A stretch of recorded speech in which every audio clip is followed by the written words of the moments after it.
So we finally found him, ladies and gents. We found the one guy that has something nice to say about Skull and Bones. I think I know where he's going with this video. This is Mr. Fruit, who you guys say blew up with like Destiny coverage, I believe, back in the day. 2 million sub channel. Can you imagine? Oh, baby. But in this video, he's just simply titled it, Hear Me Out, Skull and Bones. And apparently this is a video in defense of Skull and Bones, explaining why he likes it and what is good about it. My prediction for this, I think he's going to basically say for what it is, it's a good game. Like as a game where you sail around in ships and do tedious things, it's good. If you ignore what we wanted it to be, if you ignore the like legacy of Black Flag, if you ignore all of that, it can be good. I think that's the spin we're going to get. We'll see if I'm right. But that's my personal guess, because otherwise I don't know how you could have nice things to say. But let's see. Dude, I've even met people at Ubisoft. When I went to Ubisoft Quebec back in, I think it was January for AC Shadows stuff, they were cracking jokes about Skull and Bones. Like even they were cracking jokes about it. Being like, oh, you didn't buy that, did you? And they work for the company. So even Ubisoft is like, oh yeah. But yeah, I'm open-minded. I'm open-minded. Convince me. Show me the error of my ways. What have I got wrong? That's right. I'm talking about the world's first quadruple A game. Hear me out. Skull and Bones. The game delayed so long, everyone thought it would get canceled, but apparently legal reasons prevented Ubisoft from doing so. The pirate game where boarding an enemy ship is just a simple cutscene. Yeah. That game. For those who know about Skull and Bones, I wager majority of you know of it, but have never played it. Only hearing about it through controversy or negative press, I imagine. For everyone else, let me explain. Skull and Bones is a naval online action RPG created by Ubisoft. It was first announced during their 2017 E3 press conference. Its initial release date was set to be the fall of 2018. They ended up narrowly missing that target date by about 6 years.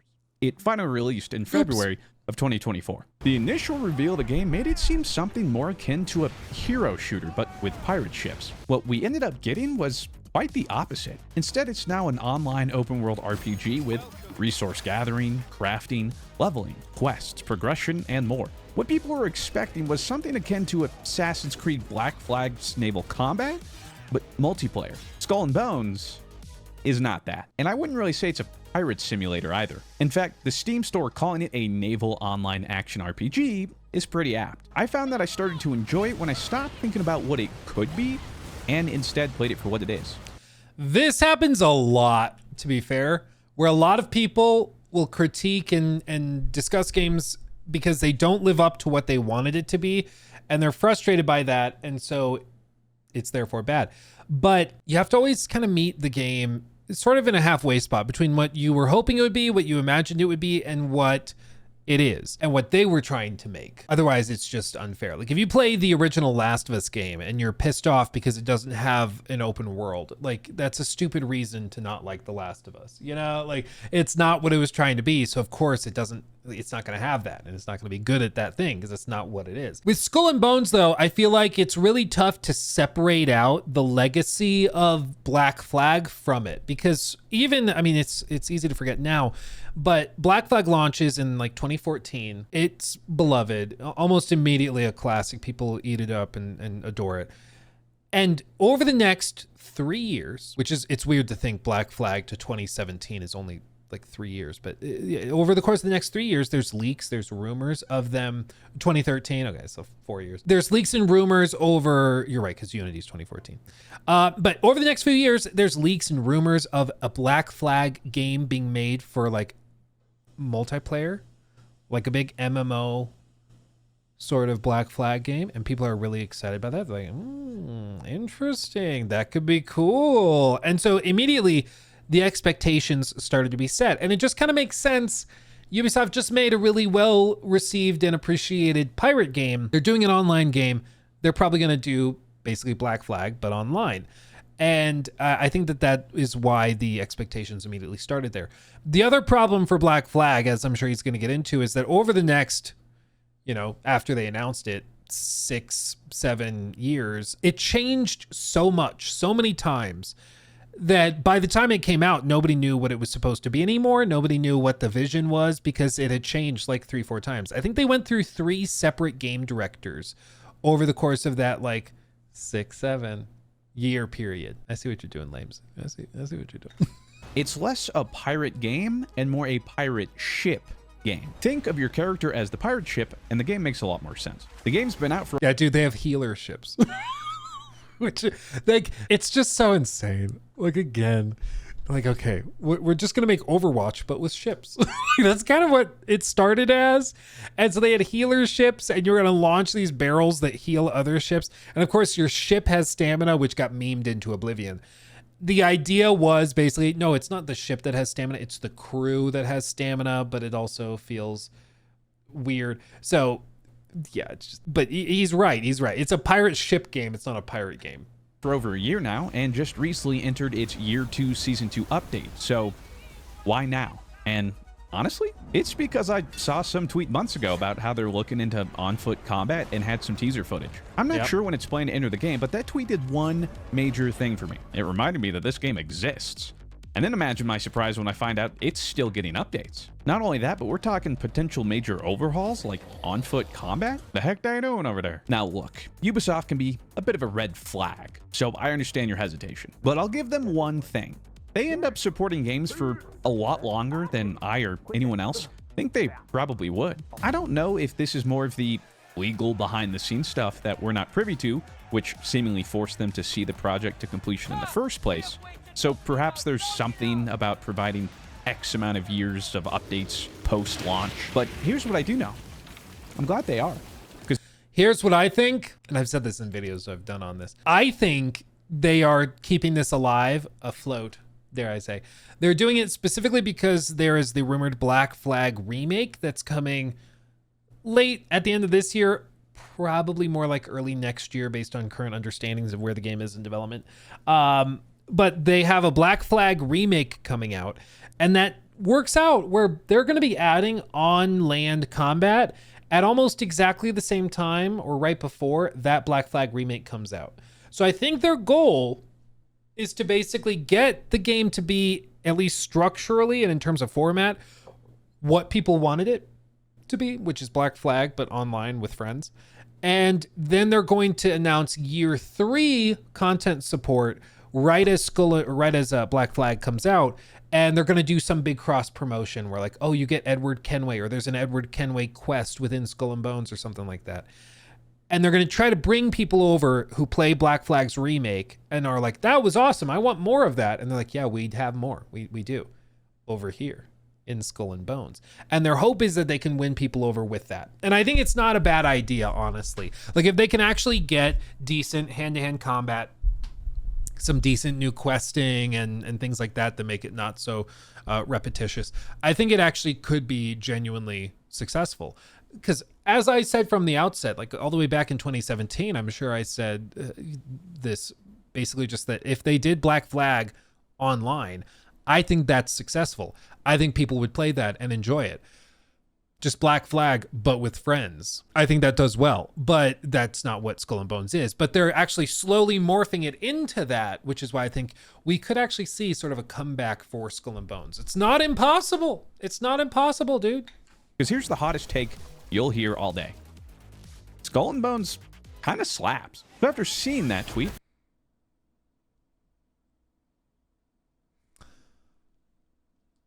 I'm willing to be convinced. Convince me. I made a note to hop back into Skull and Bones when I had a chance to see what's up, just as a refresher, so I'd remember to keep my eyes out for whenever this big overhaul update thing is coming. I logged on expecting to spend a few minutes putzing around, and instead, well, I've been Skull and Bones pilled for a week.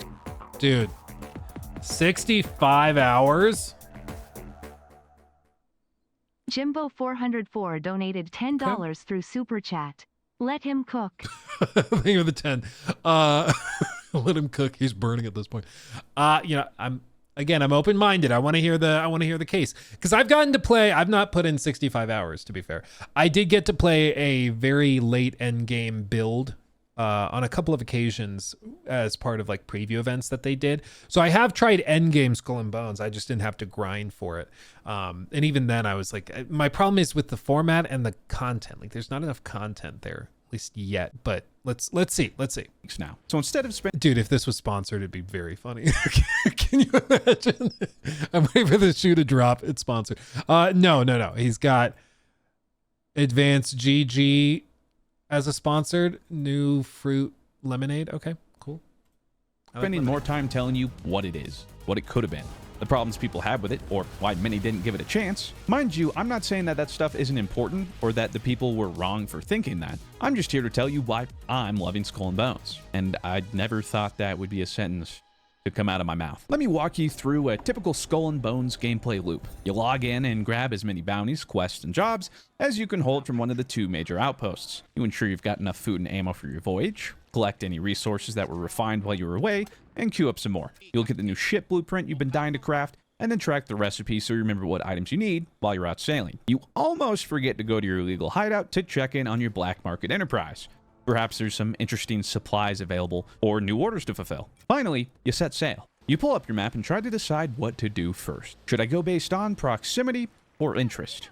By infamy to gain or loot to be plundered? You finally make a decision and almost without fail come across something that distracts you along the way. It could be a convoy escorting some supply ships that are just asking to be plundered, a rival gang of pirates who ambush you after noticing some black market materials you have on board, a roaming boss with a hefty bounty you could claim, a giant sea monster that reminds you you're going to need a bigger boat, or even a sudden call for help from other players who need help with their current objective. Whatever it turns out to be, it begins a chain of events that never seems to stop. And there's always something to fight. Each server holds up to 16 players, and while the world is fairly large, you'll usually happen upon a few during your journey, even if you don't answer any of these SOS calls. Personally, whenever I see a fellow pirate engaged in an event, I almost always try to help. I know how much I appreciated it when other people helped me, especially when I was lower level, so I just try to pay it forward. Yarg, that's a wholesome. Suddenly you found yourself...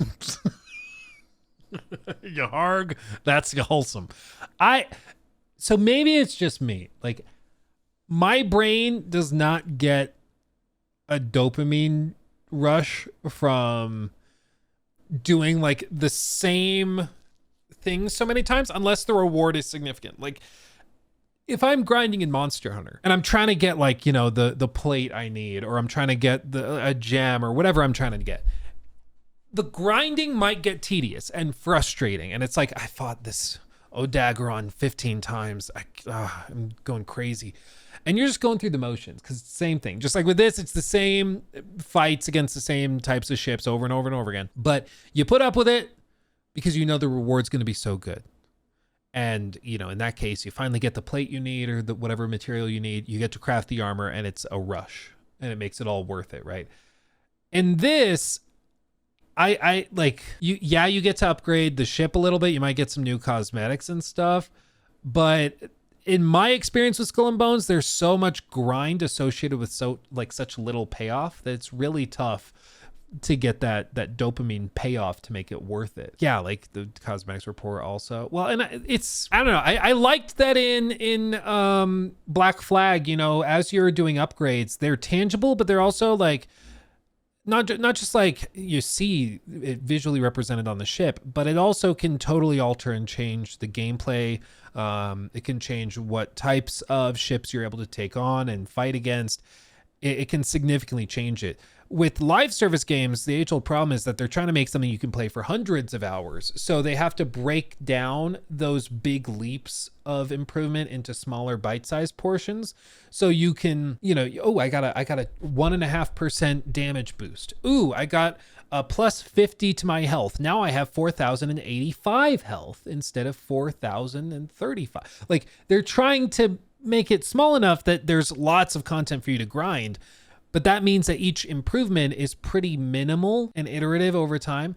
And I don't know, at least for my brain, it just does not tickle anything. Like it doesn't give me the dopamine rush to keep me grinding. But maybe some people it works with them and their brain chemistry, and it's enough to keep them engaged. I don't know. Maybe it's just me. Why does he sound like Mario trying to do a pirate accent? That's a little funny. Hold on.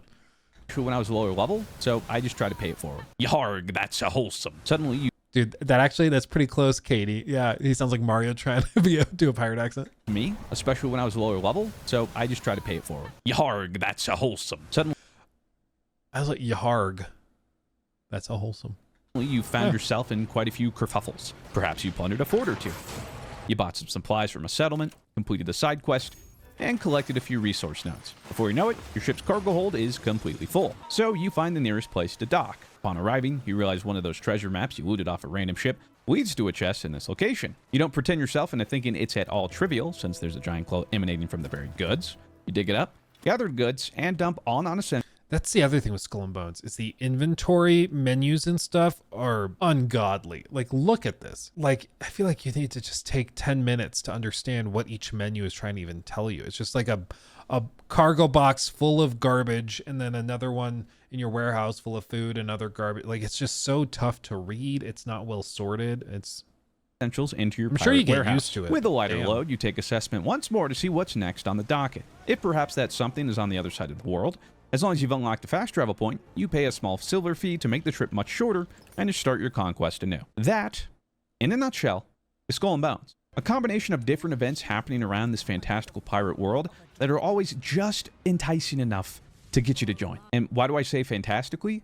Well, I mean, literally, it's like a fantasy world. I mean, look, I'm fighting a freaking dragon, bro. And with everything you do, you're always rewarded. Whether it be resources, weapons, ship furniture, infamy, challenge progress, different currencies, etc. Dude, I forgot about the furniture. That's like the buffs and the perks for your ship is like, oh, you want to do an increased amount of damage or something? Let me put a new chair.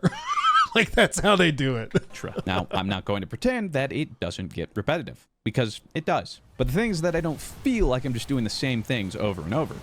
Somehow it always feels a little different, and I always have a different goal in mind when setting sail. I actually just finished the main story quest in World Tier 1, finally making my way to World Tier 2 for the first time, only to be greeted with a surprise more main quests, only available in World Tier 2. Not to mention, I upgraded my first ship to the max level. This little baby pirate's all grown up. It's just perfect for my ADHD brain. It's just carrot after carrot, and I get to choose which carrot I want to chase. All of them. It's the secret. I usually chase all of them. At this point, I've nearly defeated every boss and megafort in the game, but happening upon them for the first time was always fun. See, he says it scratches his ADHD brain. My ADHD brain makes me just like, not enough dopamine. I'm bailing. I'm going back to that other game. Like, that's what it does to me, is it makes me fall off of these games. But I guess some people have an ADHD brain that it keeps them hooked because it's like, ooh, piece of little candy. Maybe I'm spoiled and I want more from my games. But then again, maybe I don't have an ADHD game when it comes to, or a brain when it comes to gaming. Because I love games that are a lot slower and more immersive too, like KCD2. I don't think a lot of ADHD gamers are putting a ton of hours into KCD2, you know? And kept that feeling of discovery alive. Like there was always something new waiting for me. I'll never forget the first time I saw a rogue wave in the deep ocean. My crew started yelling, I started panicking. I knew I pooped my pants. Sure, soon I'll have technically beaten most of the unique things at least once. Therefore, I'll be repeating them after that. But that's okay. I haven't quite hit that loop yet, and I have over 50 hours of playtime, and even when I do, I'll have a reason to do them again with different ways to approach them. I haven't touched on all the different ships in the game yet, but I will. And that's a big way to really change your gameplay experience. Now, I think I'm probably a little behind progression-wise versus how much time I played, but it's proof of how much fun I'm having. I've just been playing for the fun of it, doing whatever tickles my fancy at the time, without following any guides or having any prior knowledge, and playing all of it completely solo. You can have a group of up to 4 pirates, but I've been out on the seas with only my own devices. And I don't feel like I missed out. Would it be more fun if I had some friends to play and squad up with? Yeah, probably. But to me, any game is just... And finding friends to play this with you is tricky. There's not a lot. There's not a lot, you know. I'm sorry, but this type of UI just makes me feel nauseous. It feels like I'm playing a cheap Chinese mobile game knockoff of Black Flag. It says real serious with the super chat.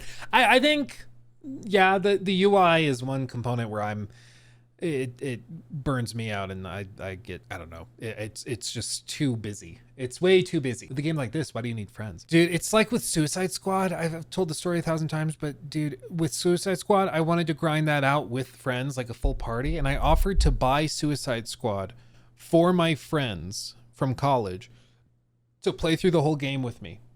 It's like, I will buy you the game if you just grind it out with me. And they said no. They were like, nah, I'm good. And it's kind of similar to Skull and Bones. It's like, hey, dude, I'll buy it for you. That's okay. No need. I'm busy that day. I haven't told you what day it is, though. I'm gonna be busy. Trust me, I won't be available. I promise you. In a year, won't be available that day. Better playing with friends. The key thing is I don't think it takes away from my experience. Sure, there are some events and bosses in the game that require you to have more than one person, usually because it's specifically balanced as a group activity, but all I have to do is look at it, hold a button, and it'll send out a call for help to everyone in the server. Although I gotta admit, I just did my first run of the new Megafort that was Kane added in year 2. donated $10 through Super Chat. Still looks pretty good. Pirate Yakuza for the win. Would much rather play that masterpiece of insanity. Dude, that masterpiece of insanity is right, Kane. Pirate Yakuza, what is it? It's Pirate Yakuza Pirates in Hawaii. I don't remember the full title. Yeah, that one is an acid trip. Like, it is just crazy. Like, it's one of those, like, have you ever played a game or like watched a movie? Maybe is a better example. You watch a movie and you're like kind of falling asleep while you watch it, and so your brain then takes the story and then extrapolates it in a dream realm. So you dream a lot of things in the movie that didn't happen, but your brain is like tying together dialogue and stuff that it's hearing from the show or movie into your dream version of it, and it's even more insane. That's Pirate Yakuza. That's the entire game. It's like that dream altered delirious insanity. That's Pirate Yakuza. It's just ridiculous. It's insane. Like, 1 minute they're having a serious conversation about, you know, this child and his role within the world with a father who's past his prime and has a drinking problem. And then the next moment, there is literally a dance number taken straight out of a Broadway musical, and they're all singing and dancing around the ship. It's ridiculous. It's crazy. To Season 2, and I was smiling like a little kid for a couple minutes there, I won't lie. You queue up and then get match made into their biggest activity yet. You face this behemoth of a base, but not alone. You can match with up to 20 players, and it's just awesome seeing it all in action. It's like Avengers Assembly. And shout out to the guys playing the heal and support ships or belts. You're the goats. I should also note that in this open world, there is PvP. However, it's toggleable. So if you're looking for trouble, you can flag yourself, but most people are only flagged for PvE, myself included. Note, though, that from what I can tell, open world PvP, there's not a lot of stakes. You can just get into some fun gunfights with people. If you die, you drop some of your cargo, but it's the same as if you were to die to PvE. You just sail back and pick it up. The person who killed you can't steal your stuff, if that makes sense. So some might say, well, which is funny because it's a pirate game. then what's the point? Fair, I get just for the fun of it. Although they recently added the first PvP dedicated mode to the game called Death Tides. I've only played once, and I'm going to look more into once I get towards in-game and PvP specific builds. There's also certain events that occur in the world that will toggle you to PvP for that specific event. So for instance, there might be a legendary treasure map that appears, and 2 people can choose to fight over it, trying to be the first to grab the map and sail to the treasure's destination first. Though, admittedly, the majority of the PvP events are vacant. I think some of them don't give enough incentives for players who have already done a lot to do them again. Or, as a newer player, you're almost guaranteed to be a lower level, so you're just at a disadvantage. In my 50 hours, I played a fair amount of PvP events, and only a handful of them had anybody, and it would just be one person. Although, to be fair, like I mentioned, the first, 30 hours, I didn't bother because I was so low level, I just get stomped. But now that I'm now on par with levels, I actively try to get into PvP with people. I think they're doing some stuff to better incentivize those missions, though, and I think that'll be fun. I'm sure these were all way more full towards the initial launch when everyone was on more equal ground progression-wise. I'm just here for some good pirate vibes. But speaking of pirate vibes, one, there's sea shanties. So, yeah, of course I'm in.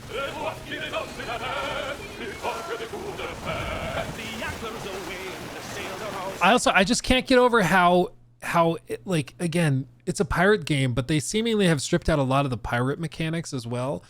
So it just turns into, like, I don't know. It's just such a weird game. Different pirate ships. I believe with the introduction of the game's first ever large-size ship in Year 2, Season 2, the game has a total of 14 unique ships and are adding more as time goes. Most importantly, each ship has its own playstyle. The first thing that determines this is obviously their size. You have the extra small. There's actually only one, and it's the little dinky raft you get at the start. Small, medium, and for the first time, large. Each one decides different factors such as health and defense of your ship, top speed, acceleration, turning capabilities, weapons, and the quantity of them. That's because the bigger the ship, the more gun ports. So while a small size ship might boast 1 Bombardier, a medium could fit 2.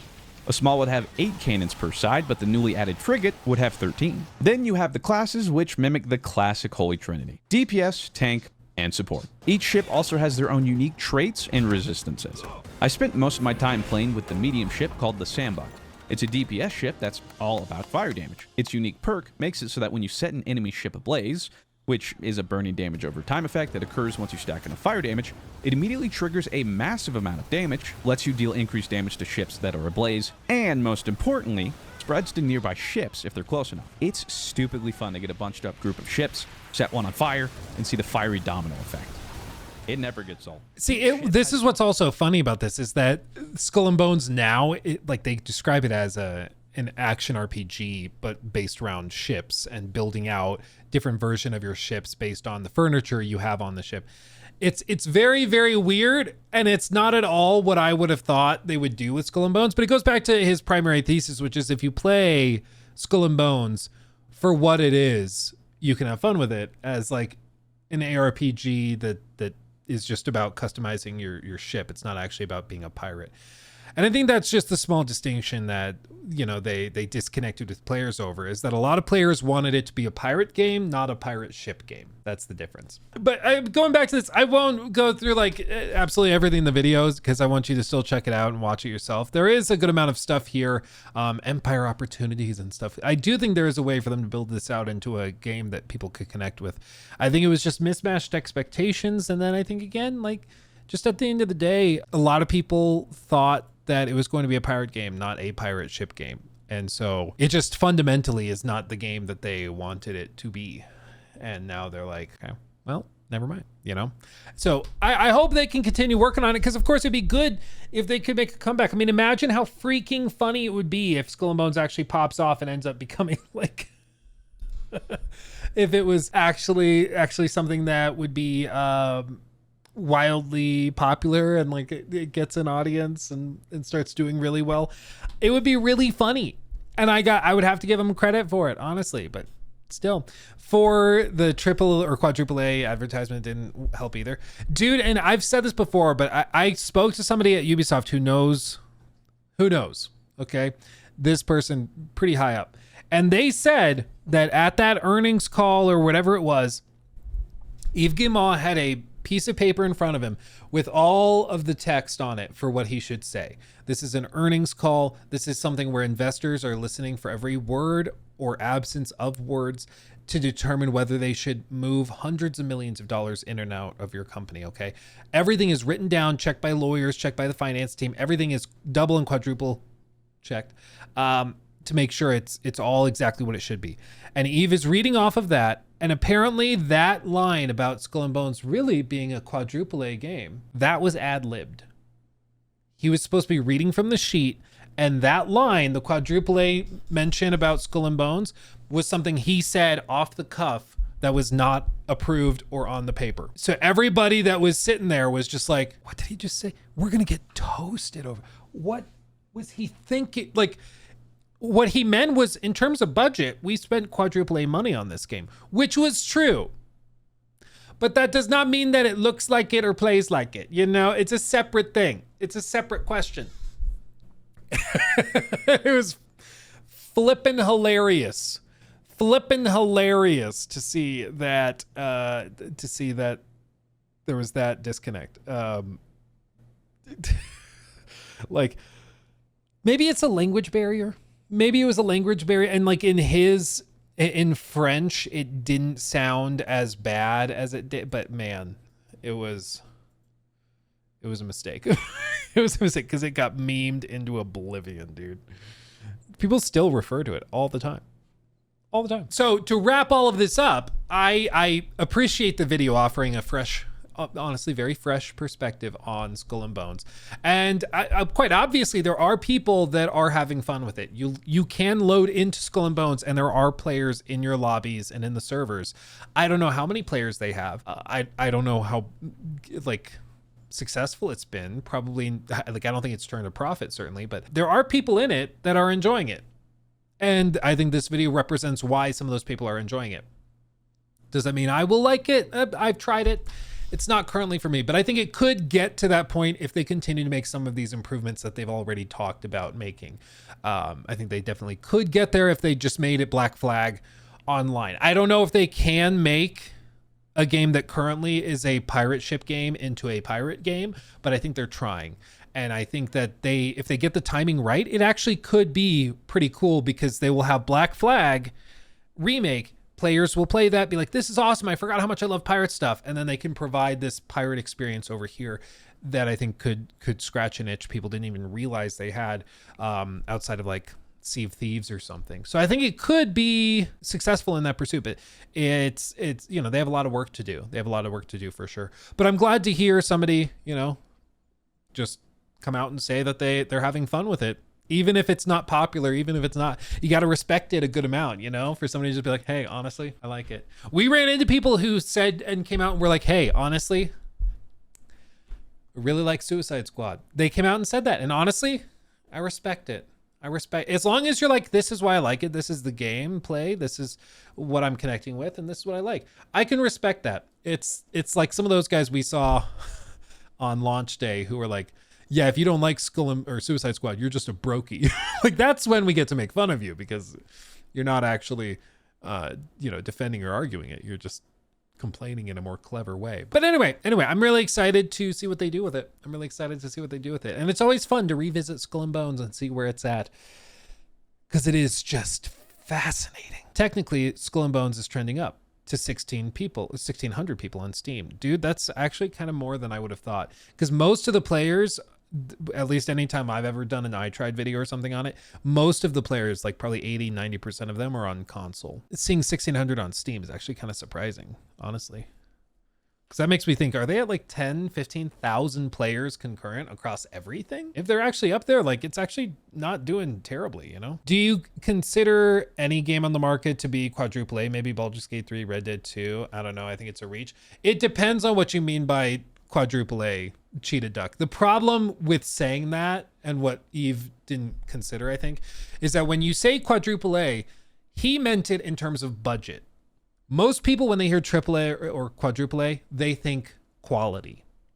So AAA, people have a certain idea for what scale, scope, quality it should be.